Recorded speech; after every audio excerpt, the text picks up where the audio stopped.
tema, ¿qué le parece? Pero sumamos a la conversación a la doctora Ana Laura Gallardo, quien es investigadora del Instituto Investigaciones sobre la Universidad y la Escuela del UNAM, a quien le agradezco nos acompañe esta mañana en Mega Noticias Informa. Doctora, iniciando sobre todo y poniendo más en contexto algo, ¿por qué es importante que tengamos este hábito de la lectura? Porque sí, podemos preguntarle a la gente cuántos libros lee, podemos incluso increparle lo poco que se hace, pero haciéndolos entender de la relevancia que tiene esto, pudiéramos encontrar el cambio. ¿A qué hay que decirle que es relevante tener este hábito?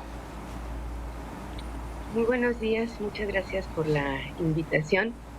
Yo creo que esa es una pregunta que tenemos también que resolver, digamos, con ciertas cuestiones antes, ¿no? Con ciertas reflexiones antes, porque el hábito de la lectura no es una cuestión meramente personal, digamos, ¿no? No es un asunto solamente individual o de, digamos, una naturaleza meramente del gusto o de el hábito, sino que influyen muchos factores.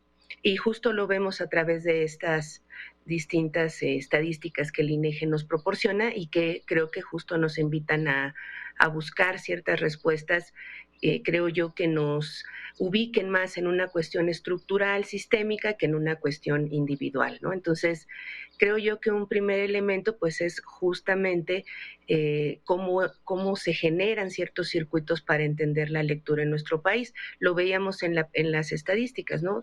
Más de casi el 50% dice que porque no tiene tiempo. Es una cuestión súper importante, ¿no? En nuestro país es de los países que más trabaja en el mundo, que tiene jornadas de trabajo mucho más amplias, que evidentemente, aunque han mejorado los salarios, etcétera, aunque han mejorado las políticas de venta de los libros, pues tenemos problemas como ese, que no hay tiempo porque tenemos que trabajar, ¿no?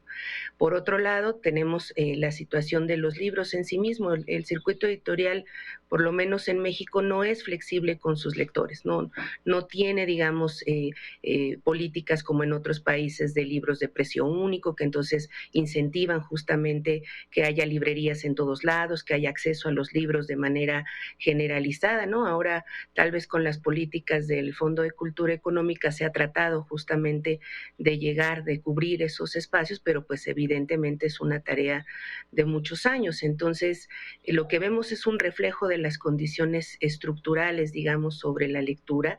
No, insisto, no es una cuestión personal, sino que tiene que ver justo con que no hay acceso a los libros, porque no hay un precio único, por ejemplo, para incentivar librerías, o no hay, digamos, tiempo justamente para ello por las condiciones de las cargas, las jornadas laborales, ¿no? Sin embargo, es interesante ver que la gente, en primer lugar, alude justamente a una cuestión personal, porque hemos pensado más o menos que esa es como la causa principal de si uno tiene voluntad, ¿no?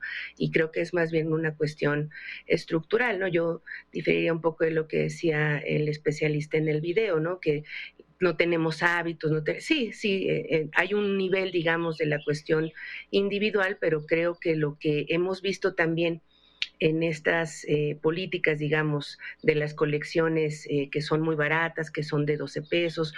Por ejemplo, en el caso de la Ciudad de México, toda esta colección de varios años de para leer de volada en el metro, que fue muy exitosa porque los libros estaban disponibles, los libros se prestaban, los libros se regalaban, no eran muy baratos, cerca de 12, 20 pesos. Todo eso incentiva la lectura porque en efecto es una cuestión estructural, individual, digamos, ¿no? Y que creo yo que justo es como también importante empezarla a poner en ese plano de lo sistémico para tener elementos. Por eso, cuando decía que es un hábito en peligro de extinción, yo creo que ahí también tenemos que ser cuidadosos justo de entender estas cuestiones sistémicas y también de los cambios, ¿no? Por ejemplo, también en las estadísticas del INEGI se alude a la relación entre la lectura en Internet, la lectura u otras fuentes, digamos, de información que también son importantes, como la cuestión de las plataformas o la cuestión justamente de los contenidos, por decirlo así, de las redes sociales, etcétera, ¿no? Entonces creo que estamos ante un cambio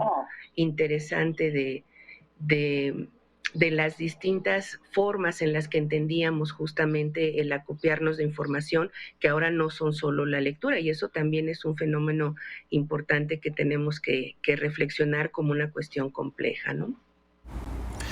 Eso justamente me lleva a preguntarle, doctora, ¿qué tan abiertos debemos de estar a entender que pues la lectura puede llegar en distintos medios y formas o dispositivos? Tenemos las tablets a disposición, están las famosas Kindle, que son pues, un libro digital a final de cuentas, y hay quienes pues consideran que si no es una hoja, que si no es algo que venía envuelto en su plástico, no debería de contar como parte del libro, pero si se está absorbiendo el conocimiento, si se está consumiendo el libro digitalmente, me imagino que cuenta también, ¿no?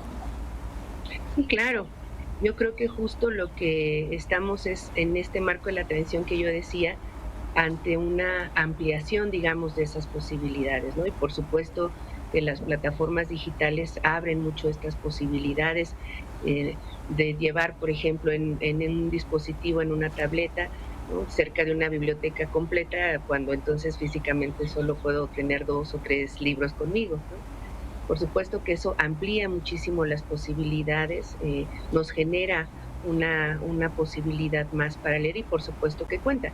Aquí lo que creo que está también de por medio, pues como en todo cambio y transición, hay una, digamos, dimensión generacional sobre estos cambios, ¿no? Y por supuesto que pues todos vamos generando también hábitos distintos. Yo recuerdo al principio cuando justo empezamos con los libros digitales y demás, e incluso en algunos casos pues todavía es complicado. Eso, digamos, en las generaciones más o menos intermedias, por decirlo así, en la cuestión digital, pero ya digamos las nuevas generaciones que están más acostumbradas a todo esto, pues no extrañan algo que de por sí no tuvieron. Nosotros extrañamos el papel y los libros porque pues es algo que con lo que crecimos y nos gusta y por ejemplo, para la literatura es muy difícil un libro digital, pero por ejemplo, para las cuestiones académicas, ya luego hasta me parece como tener los libros y demás como ya no es una cuestión tan manejable porque entonces en un digamos, dispositivo no puede hacer notas, en fin, hay como justamente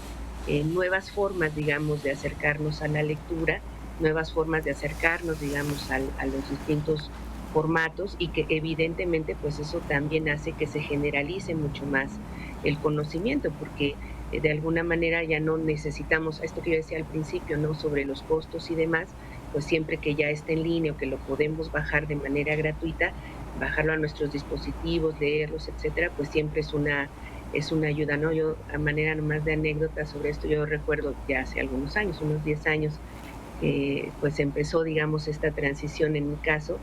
Yo recuerdo que un estudiante estábamos en la clase y pues tenía el teléfono, estaba muy concentrada en su teléfono. Y yo muy molesta le dije, oye, pues pon atención a la clase. Me dijo, no, maestra, es que estoy revisando mis notas en mi teléfono, ¿no? Y ahí fue donde yo me di cuenta pues que toda esta situación, digamos, de oponernos, ¿no? A la digitalización, de oponernos a las tecnologías. Justo ayer estaba leyendo una nota que en el caso de Finlandia, del sistema educativo, la ministra decidió prohibir las tablets, prohibir, digamos, el acceso a Internet en muchas de las escuelas, ¿no? Y justo por una relación, digamos, dañina según las investigaciones que ellos han hecho, en fin. Pero también es cierto que eso es un poco como en el caso de nuestro país, ¿verdad? Ya todo el mundo tiene acceso a la tecnología, etcétera, pero en nuestro país también tiene que ver con un tema de derecho de acceso a la información, ¿no? Entonces creo yo que la digitalización, que estas plataformas nos ayudan también a cerrar esas brechas de desigualdad. ¿Por qué? Porque entonces es mucho más fácil que el conocimiento se disemine en esas plataformas, ¿no? Doctora, yo le agradezco que nos haya permitido tenerla aquí, platicar con usted, pero sobre todo brindarnos esta perspectiva que hay que también abordar, me parece interesante desde lo colectivo mismo, que nos dice pues sí tantos factores que puedan incluir, y si lo entendemos más en la generalidad que en un individuo tras otro en sus hábitos de lectura, pudiéramos buscar que por ahí venga la solución posible hacia traer mejores hábitos para la lectura. Muchísimas gracias, que tenga una excelente jornada y estamos pendientes para próximos temas que podamos platicar con usted aquí en Mega Noticias. Mientras tanto, yo les recuerdo que tenemos más para platicar en los siguientes minutos de Mega Noticias Informa. Ya volvemos.